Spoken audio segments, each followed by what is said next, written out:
Okay, so we're going to go in 3, 2, 1. Lions Lounge Lockdown, episode 55. Andy May. Andy, thanks for joining us, mate. Pleasure to be here. Got there in the end, mate. We had a couple of stop-starts, but we're managing to get it done. We did. I had a holiday in between and did a couple of other things, went to Cheltenham, but yeah, good to be here. Oh, nice. Any winners? Yeah, we did okay. We had a good time. Had a few days there. It was really nice. It was good to be back there, let's say.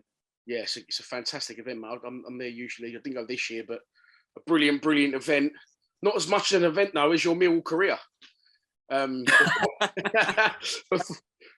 Maybe so. It'd be interesting to see what you're going to say about it. Well, before we get into the Millwall bits, I'm going to go all the way back. Born in Bury, 7 years of Manchester City. Not true. That you need to check. I was born in Kelliher in Manchester, not born in Bury. Sorry, mate. You haven't got the accent, though. Haven't got the Manchester accent. No, you're very well spoken. I don't know if that's a compliment or a slur. No, nothing against the Manchester accent, but it wasn't what I was expecting. Let's put it that way. No, I'm from Manchester. I'm from city centre Manchester. And you come through the Manchester City, was it the academy or? Yeah, well, it was the School of Excellence at the time. But the thing with the Bury thing, and I'll just clear up, is that when I was at school, my school went on to Bury Education, and then I could only play for. Then I ended up playing for Bury Boys. Okay. And then before I played for England schoolboys, so that was the route. So people associate that I went to a school that was under Bury Education, and I'm from Bury, right? But I'm not.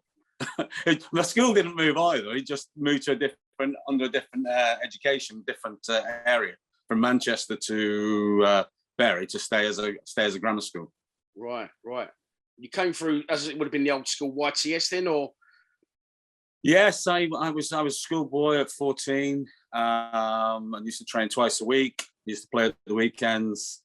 Yeah, we came through that for 2 years, and then signed as a YTS at 16, 17. Yeah, and did my apprenticeship at Man City. Yeah, 7 years of pro as well, Main Road. Not the man for the younger viewers. Not the Man City it is today, but still a great club. It was a bit of turmoil, a bit of change. I mean, changing managers, basically the complete opposite to now, having no money, and you could say it was fortunate in a way that the club was forced to bring in the players that had developed through the School of Excellence. I mean, we had done well. We'd done well in the youth. We got back to back. I think we got to the semi-final and the final of the Youth Cup and things like that in the previous years. So it was a decent squad, and a lot of players ended up being pro and going on and playing and having successful careers from that sort of team. Mm. After Man City, you go to Huddersfield. So by the time you got to Millwall via Bristol City as well, you'd already made like over 300 career appearances. So my question to you, or the question I usually ask, is why Millwall? How did you make the move south? But I did my research. Hopefully this bit's right. You come across Mick McCarthy as a fellow pro at Man City. Yes. I think I was about 18. I think Mick turned up at Man City, and I think Mick's probably about 23. He's probably about 5 or 6 years older than myself. He came from Barnsley and came into the team. Was very successful. Got promoted. I mean, Mick wasn't there that long. I mean, he did that well that City were forced to sell him in that process. So Mick was a teammate. Yes, in 80. I would say 85, 86, 86, 87 season. So that's where I came across Mick. And he said, I was 18 playing for my hometown club. Mick was 23. And I think he was married at the time, and this, that, and the other. So we sort of moved in different circles, but played in the same team. Of course. And eventually, as I said, after the move to Huddersfield and been up north predominantly, maybe Bristol City, you started the journey south, but moved to London. What was that like for you to move to Millwall? Well, it was good. I was at Bristol City, and Dennis Smith was the manager, had come in as the manager. And, we were doing quite well, and I was coming to the end of my contract. But I don't know whether it's a coincidence or not.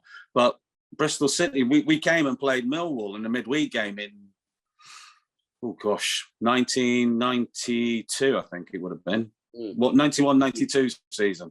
We came to Millwall in the league on a Tuesday or Wednesday night at the Old Den. I think Phil Barber scored after about 5 minutes, put Millwall 1-0 up, and then we had a strike force on that night of Wayne Ellison, Leroy Rossini, and a young guy, you may have heard of him, called Andy Cole. And I think Andy Cole scored a hat-trick that night. I'm not sure. I think we ended up winning 4-1. And that was when Mick had just taken over as manager, I think, from Bruce Rioch. Bruce Rioch, yeah. I forgot Andy Cole came from Bristol City originally. Well, he didn't. He came from Arsenal and, via that sort of thing. But he went Arsenal to Bristol to Newcastle, I think, then to United. Yeah. But, so that was toward the end of the season. I was out of contract, and I was speaking with Dennis Smith, the manager of Bristol City, and then it was suggested, and I spoke to Mick, and there was a suggestion of, and they couldn't agree a fee, and then I think there was a swap with David Thompson. Oh, that's right, Dave Thompson, of course. Dave Thompson went to Bristol City. Dave Johnson went to Bristol City. Yeah. I think it was a straight swap, as far as I know. I'm not sure. I think it was a straight swap. So I came in for the 92-93 season. I think it was my first season. Yeah, we've had Dave Thompson on the show. He's absolutely crackers. I don't suppose you would have had any interaction with him. Maybe you did. No, I did, because bizarrely the first because Bristol City were back training before Millwall, I think, pre-season. So I did a week with Bristol City training, even though I was moving to Millwall, and Tom, I was training at Bristol. Yeah, character, isn't he? So yeah, so there was obviously all the jokes about who's got the best deal. How come we've got both of them here at the same time? I thought one of them was not supposed to be here. It's an interesting one, a swap deal. I don't suppose you really see them much anymore in football, do you? No. Well, I don't know. I think they couldn't agree a fee, and Dennis Smith sort of helped me out and said, I'm not going to stand in your way if you want to leave. I couldn't agree terms at Bristol, and then I agreed terms with Millwall, and then it was set in motion that David Thompson was coming to Bristol, and I went the other way. Nice. So what was it like? I mean, I think I've worked this out. He was 28 when you came to Millwall. So played in the North your whole life, obviously born in the North. Was that a difficult transition moving to London? No, not really. No. Same, being at Bristol, it was good. I mean, it's one of those when you're at different clubs, you have obviously players from different areas. And at Bristol City, we had quite a few players from up north and from obviously the West Country and that sort of thing. And I mean, and obviously coming to Millwall, we had a couple. We had a couple of Scottish players. Colin Cooper was from the north. And we had Casey was there at the time, the American. So it was always a mixture. It's not difficult. I mean, I was referred to as the Northerner and the spy at one time because obviously I played with Mick. So I was the Northern spy. Funny you should mention that because obviously you came to Millwall. You said you played with Mick, but he was younger and he was married to different circles. But of course, when you arrived and Mick was your gaffer, I was going to say, was that difficult to see him as a manager? Because of course, previous season he was a player at Millwall when he moved as player manager and then eventually to manager. So I know I spoke to a few other players from that era and they sort of struggled with it. He was their mate, they was out of him, and now all of a sudden he's the manager. Well, I did. Well, obviously, I played with him early on. I was 18 to 20 years of age. Like you said, it was 8 years later on. I hadn't played. Mick had gone off to different places and been successful, up in Scotland and in France and different areas. So I had little contact with Mick, obviously, in that period of time. But no, it wasn't a difficult transition for me because he wasn't a teammate. Yeah. For over 8-9 years. Yeah. So no, that was quite easy to do. And, Mick, I settled in quite well. Mick, looked after me. I think I stayed with Mick probably on the first few days I arrived. But no, I was delighted it was a fantastic club. It was a great club to be around. The management were fantastic. You know, Mick was there, was great, and he's not the person I think people perceive him to be. And we had Ian Evans as coach, you know, and Ian McDonald as the reserve team. We had a great coaching staff, great medical staff, and we're all really good, nice people. And it was a fantastic club to be at the time for what was happening, you know, and the players that were there. It was exciting. We were a good side. Very, very good side. Watching some clips back this morning, scored a lot of goals, a lot of great attacking moves as well. I think started off, I think it's fair to say, although a lot of players didn't like him, you never encountered him, Bruce Rioch, but he got that team playing. I mean, it was a really, really good side with some fantastic, you know, yourself pulling the strings, Malcolm Allen, Alex Ray, all flying forward. Yeah, I mean, you know, the formation we played the diamond, which Mick thought suited the players that he had at his disposal. You know, we had Alex sort of had freedom in a way. I mean, you know, Alex was as fit as anybody in the team. You know, and he was our goal. He was our goals from midfield generally.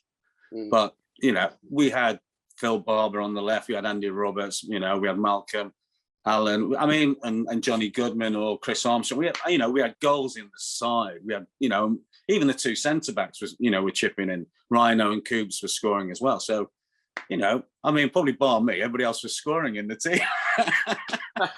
Yeah, but as I said, it's a funny one. I said this. We spoke before we started. We said this era is a very interesting one to me personally because of my age group. But so much happened during this time, and I'm not just saying this because you're on. When I said you was coming on, people said, "What a player! Fantastic footballer." You was technically very, very good. What did you call yourself off air? Do you want to repeat that? What you called yourself off air? A very modest and shy person. Was it Makaleli? No, obviously the role I was given I sat in front of the back. We played with the back four, but because we had Kenny Cunningham on the right hand side and Ian Dawes both flying down the touchline, and we had two, you know, and a compliment too. We had two ball playing centre backs, you know, Rhino and Colin Cooper were comfortable on the ball, quite happy to have the ball to feet. And they'd split, I'd drop in between, and, you know, we'd sort of play out between the three of us in a way. Or I'd draw, you know, so we were all comfortable on the ball and quite happy in the roles that we were given. And it suited us as a team. And the two centre backs, though they were ball players, could both defend as well, which is good. Colin Cooper's lined up to come on. He was a fantastic player for us.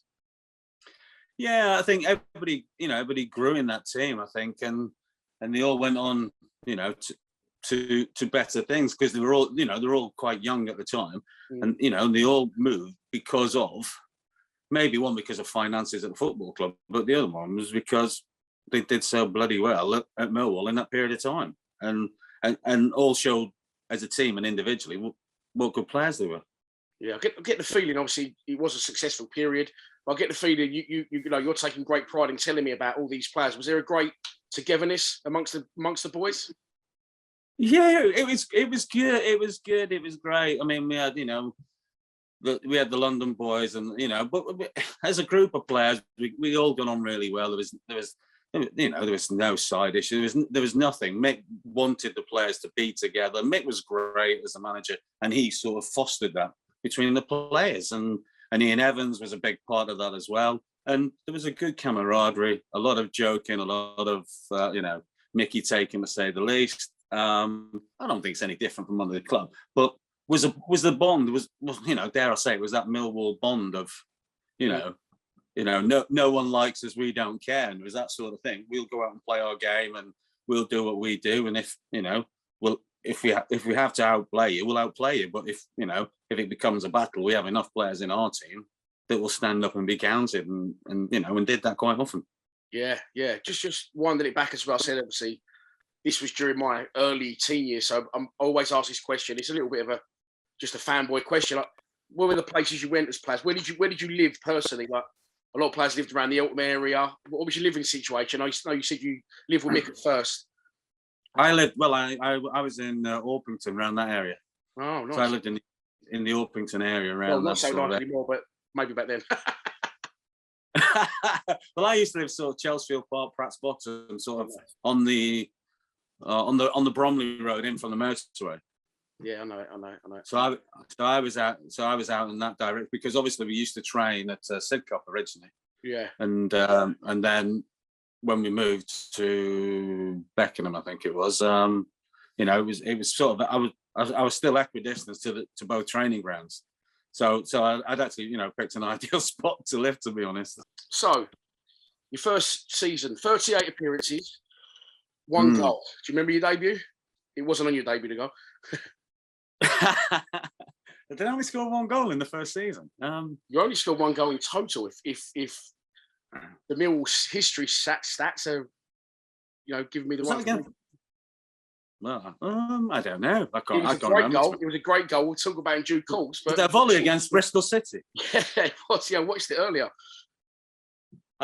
I think I have seen it recently, and I don't know why it popped up. But it was a volley against Bristol City. We was 4-0 up after like half an hour. Yeah. I think so. Debut. Go on. First game. Lost 3-1 away at Watford on the opening day of the season.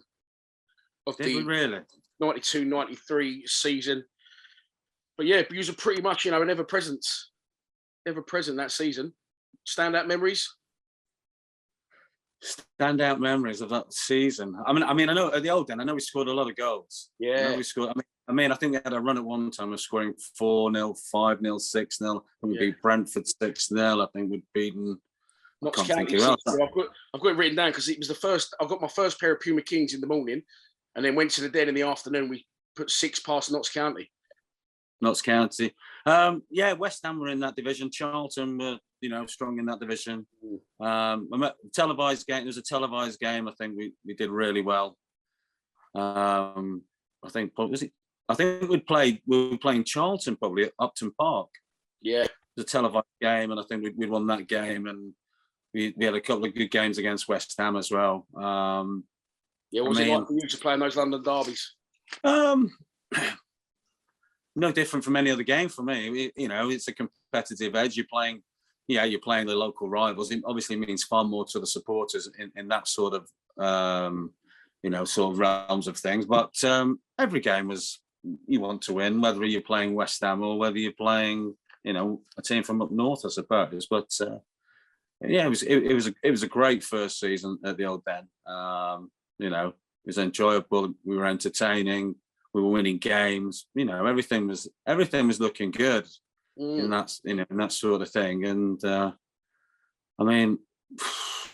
they said it's a long time to remember. I don't know whether that was the season I got injured at the end of that season. Or it was. You missed the run in the last sort of 10 games, which of course then made you miss the final of the game at the old Den against Bristol Rovers. So what was your injury? Do you remember? I had an injury called compartment syndrome at the time, and basically what it was is my calves kept tearing. So it was something to do with the sac that the calf muscle is contained in. So I kept tearing my calf, and there was no rhyme or reason. I was given orthotics. I went to different places, had different treatment.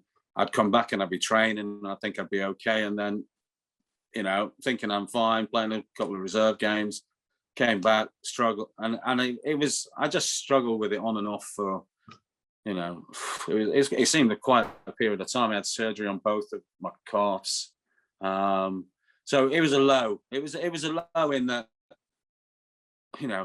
we should have and could have got promoted that first season. I think we were as good as anybody in that division, and we should have got automatic. We shouldn't have been in the playoffs. That's for certain. And we finished so far ahead of everybody else in the playoffs.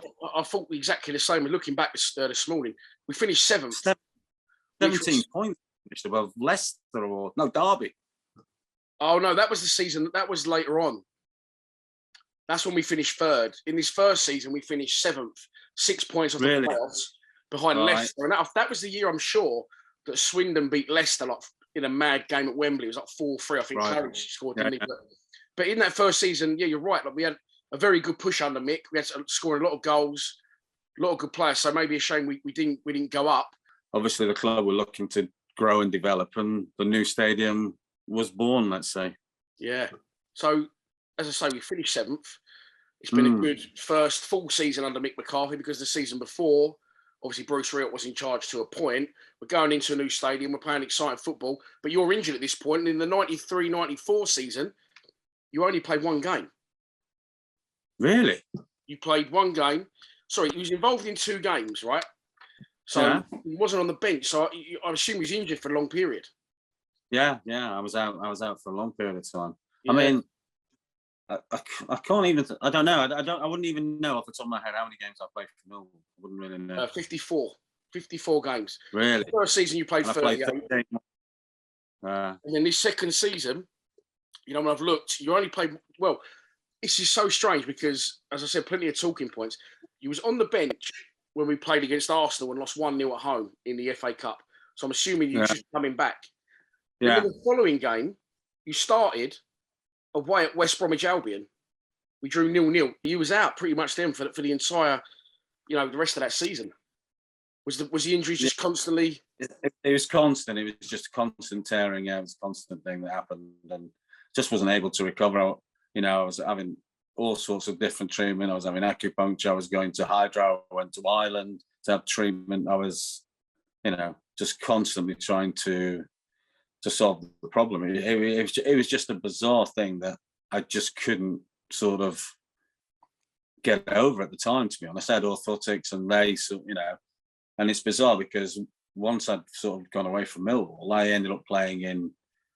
I played in Northern Ireland, and I probably played about 30 games in Northern Ireland. Then I went and played in Hong Kong for 4 months. So, and I had no problems after that. It was a strange thing that sort of came, wouldn't go, and then did go, and just went, and never not had that problem since. That's crazy.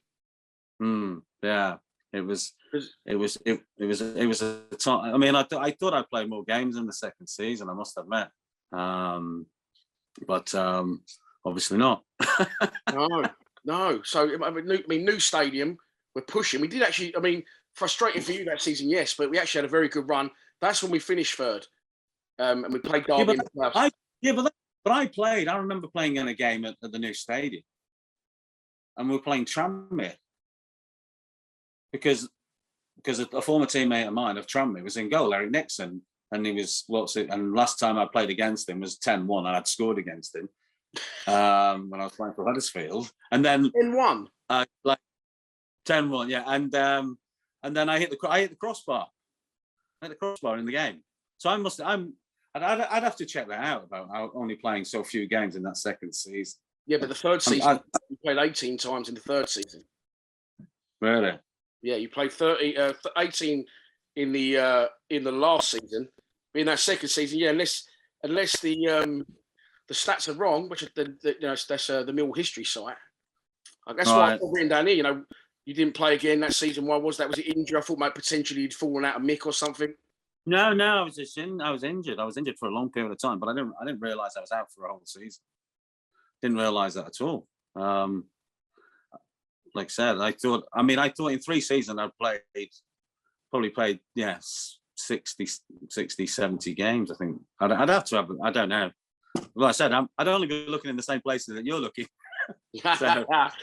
Well, look, as I said, it wasn't a great season for you personally, but the club pushed on again, and also with that came new players, youngsters coming through for the first time in a long time in the club's history. A good influx of youngsters: Mark Kennedy, Mark Beard, Ben Thatcher was absolutely off his canister, apparently. Yeah, Thatcher, Andy Roberts, yeah, Alex, blossomed into an excellent player. And like I said, it's the change, and I think because we lost so many good players, obviously probably similar to what happened at City, Millwall were forced to bring players through, sell players, and bring the youngsters out.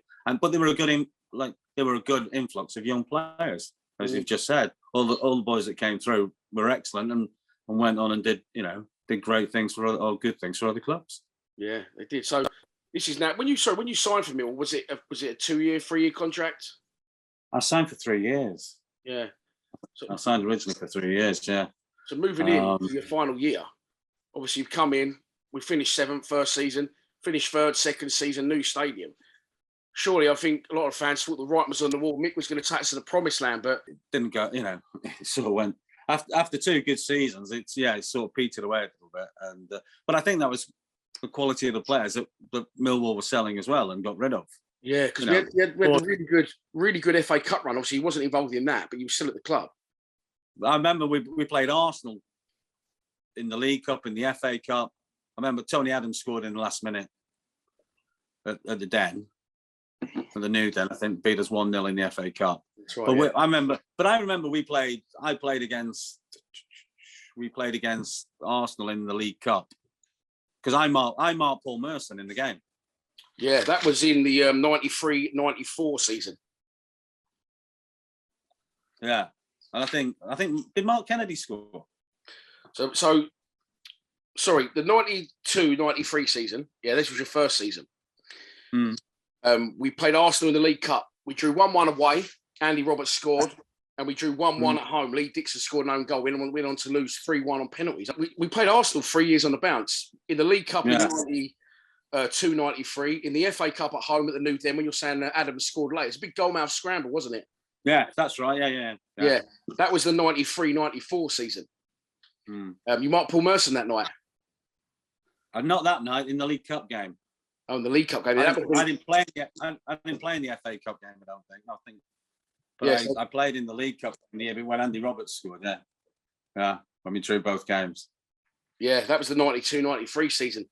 He done a number on Paul Merson, not an easy one to mark. He was a young boy then, and he was just in the side. But we played so well in that game. I mean, we should have won at Highbury, I think, as well on that night. We played so well, and because we were playing well in general, and I thought, we were quite up for giving anybody a game at the time, and we were unfortunate, like I said, to run into Arsenal 3 times on consecutive years.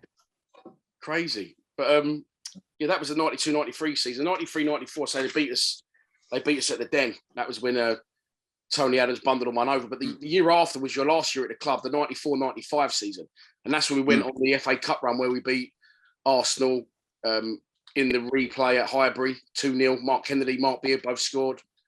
We beat Chelsea in the next round at Stamford Bridge on penalties. But you wasn't involved in any of those, so I'm assuming it was back in with the injury. Yeah, I was injured, on and off in that last season. But I thought I played, like I said, I played towards the end of the season. And there's a massive talking point where the protester comes on the pitch. It was in a midweek game, and he runs from the east stand. He's buttoning up his suit jacket, and he sort of sits in the centre circle. And you're the first man on the scene. Really? Do you not remember that? No, not at all. Yeah. Look, I've got the photo. So definitely you. See if you can see that. Not at all. Can you see that? Yeah, but I don't remember that. Like I said, I played towards the end of the season, and I thought I did okay. I thought I did enough that that I would still be there, to be honest. That was what I was going to ask you. What was your mindset? Was you come into the end thinking, with the injuries potentially making you think about quitting, or was you thinking, I'm going to get a new contract? No, I wasn't thinking of quitting. I wanted to play, and I thought, as you said, I played a number of games towards the end of the season, and I thought I was getting back to form towards the end of that season, and but then, like I said, I wasn't offered a new contract from then, after, at the end of the season. So I sort of hung around, was trying still sort of training with the reserves, I think. And then I went to Oxford on trial to Oxford, and then I ended up playing in Northern Ireland for a couple of seasons for a friend of mine. And in '97, I ended up going to Hong Kong for 4 months.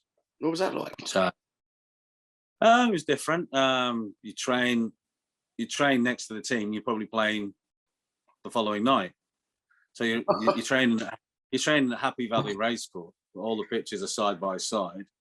And the team you're likely to play the following evening, he's training on the next field. But it was okay. It was a nice experience. I mean, great setting to play football in Hong Kong in Happy Valley at the racecourse. But yeah, you know, I played in games and we did okay. Played for Eastern, and you know, for 4 months it was the handover year. That's why I remember it so much, you know. But yeah, and I was able to play, and you know, and that sort of thing. But it was sort of like then trying to get a club and find a club, which was just became more difficult. So I ended up doing my coaching badges, I suppose, at the end of there, 97, 98. I must have started doing my coaching badges, which I think I completed in something like 99, I think, something like that. What are you up to now? You still involved in football? No, not at all. I mean, from then I was doing a lot of comments because even when I was at Millwall, I used to do a lot of stuff with Dino Standing. Yeah. So I used to do commentary. I used to do the South London Press with him and do a bit of media work with him for a spell. And then I ended up sort of going back and doing a lot of stuff for City in a way. And I was doing a bit of stuff for Man City at the time as well. And then I was coaching. Then I'd got my coaching badges in the late 90s, and then I was offered the job to go to Halifax at the time. So I went back up north to Halifax, and then ultimately went over to Wigan as the youth team coach, right. And a couple of seasons as the youth team coach there. So that all finished around about, I don't know, 2000, 2001. Right. 2001, and then after that, my involvement was basically on the media side, doing working for Radio Manchester, covering Man City's games and that sort of thing. Doing bits and bobs before I eventually went to America in 2003. Went to live there for 3 years, and it didn't work out, and came back, and you know, just got on with life. Yeah, I'm nice. Very happy I am where I am down in Dorset. Yeah. Down in Dorset, yeah. Down in Dorset, you know, with a beautiful lady, and everything's very happy. I'm delighted. Yeah, I'm pleased to hear it, mate. If we can go back to your Millwall days, I always ask for your standout memories, if you can remember any from your time at the club. Memories of Millwall. Oh gosh, like I said, it was the games at the Den. I remember. I said that 6-5-4. We were winning, scoring lots of goals. But I think the game I remember was the televised game against Charlton. I think when we played them up to the park was the main one where you know, that sort of stood out in a way, because you know, Charlton had a good decent side at the time. We're going quite well. You know, we're quite fancied in that division at the time, and you know, we went and absolutely dominated them and completely, you know, walked the game in a way, and should have won far more easy than we probably did. But it was just being there, being with the group of lads who I was with and the management. It was just a good place to be. I mean, it obviously always helps if you're winning games. It's not so good when you're injured and you know, you're not really part of it. But yeah, I look back at it was enjoyable times. Probably I played my best football at Millwall, I suppose, in a way. And you know, that was down to the system we played in, down to the management, and also the other players I had around me, I suppose, that you know, helped me do that. And you know, it was a pleasure to play. You know, Alex Ray went on, you know, to do great things. Mark Kennedy, you know, Colin Cooper, you know, Ben Thatcher, Andy Roberts, John Goodman. They've all, Casey, you know, they all went on from younger players and developed. And you know, it just shows what a good club Millwall was, and brought players through, and was able to, you know, sell them on, I suppose, unfortunately, and rather than you know, financially be able to keep them. Really big mix of young, experienced players, you know, foreign players. Who was like the big characters in and around the training ground and the dressing room? Well, I think when I signed, I think I was the oldest player. I think I was so there was probably me and maybe Alan McCleary, and I think Rhino was just younger. I think Rhino was just a bit younger than me, I think.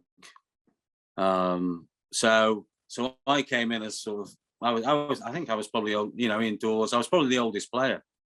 I think when I came at 28, 29, I think.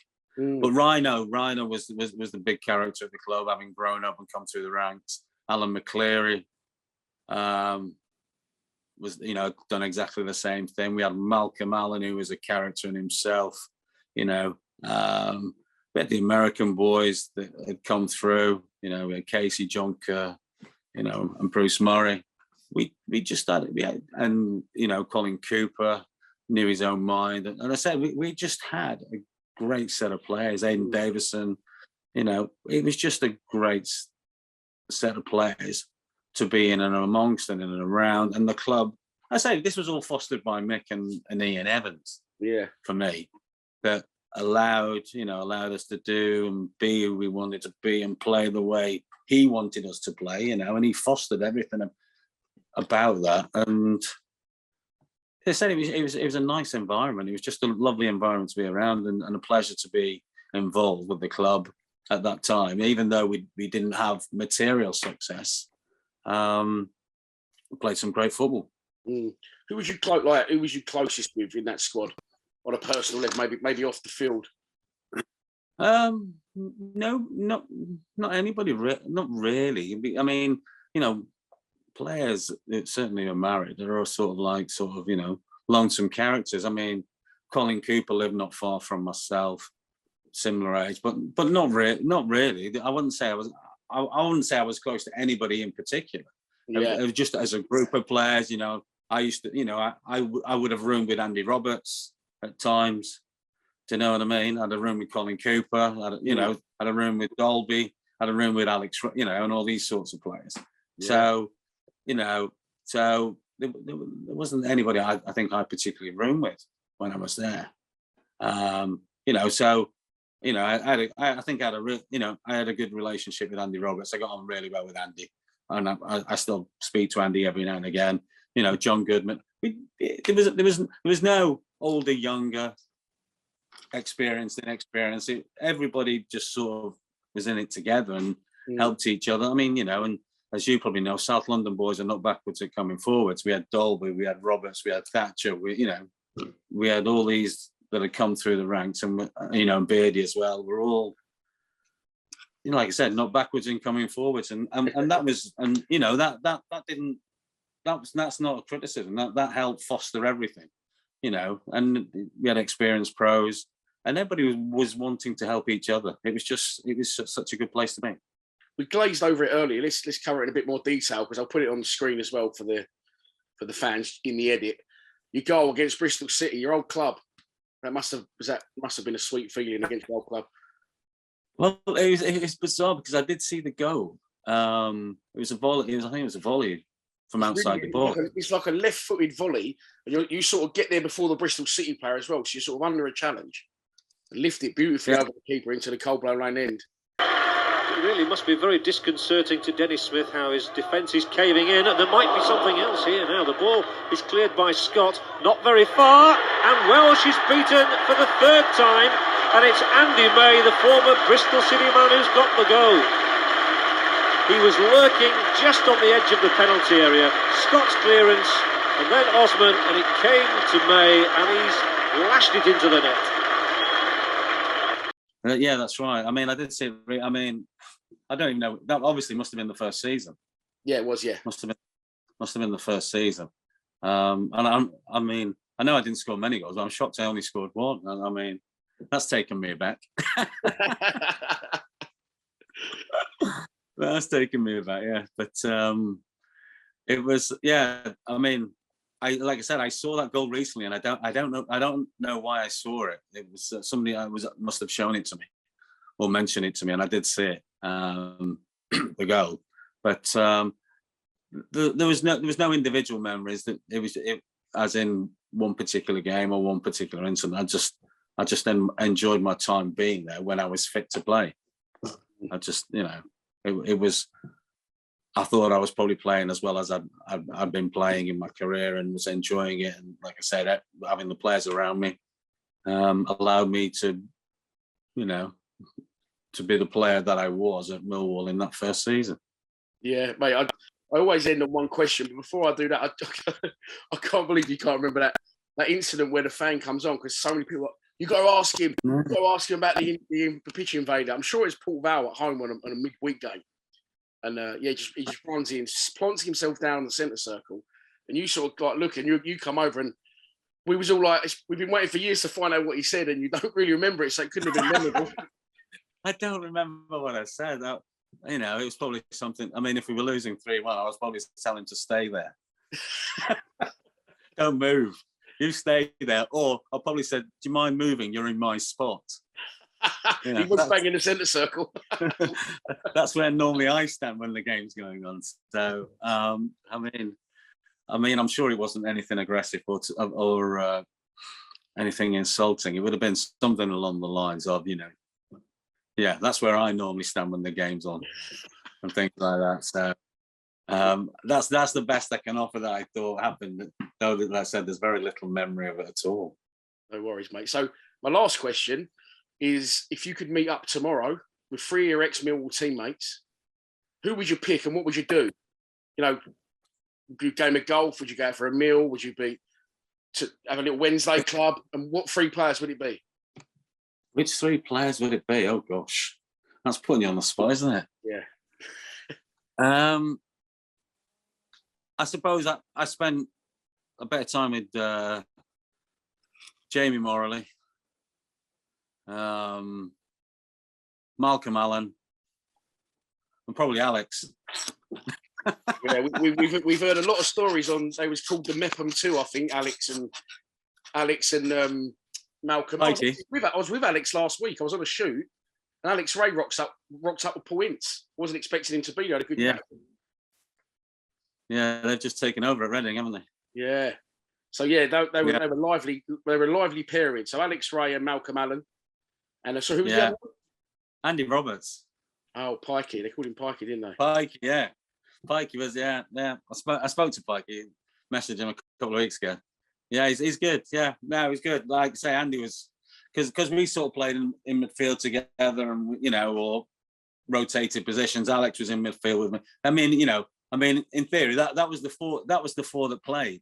That's a good little 4. You know, Phil Barber was obviously occupied that left hand side because he had such a great left foot. Mm. But the other 3 rotated. You know, Andy probably played more than Alex and Malcolm, but that was the rotation of the 4 midfield players, you know, on that side. Mm. So that was our midfield diamond, let's say, with Malcolm, and you know, Malcolm at the top, me at the bottom, Andy on the right, and Alex on the left. You know, just worked so well. We had goals in Alex. We had, you know, the finesse probably in Malcolm in the individual ability. You know, we had the youth of Andy Roberts, and probably sort of the wisdom and experience from myself. Mm. So it was a great little combination of what we all had together between the 4 of us that worked so well. If you took them 3 with you, I bet you wouldn't be going to play practicing tactics, would you? What would you be doing? I don't think we'd be playing golf either. We'd be out for a quiet day out in London, probably. Just, brilliant. Visiting the sites. Yeah, definitely sightseeing. Andy, I've loved having you on, mate. Thank you so much for your time. No problem. Been a pleasure. Thanks very much. Cheers, mate. Thank you. Thank you. Bye.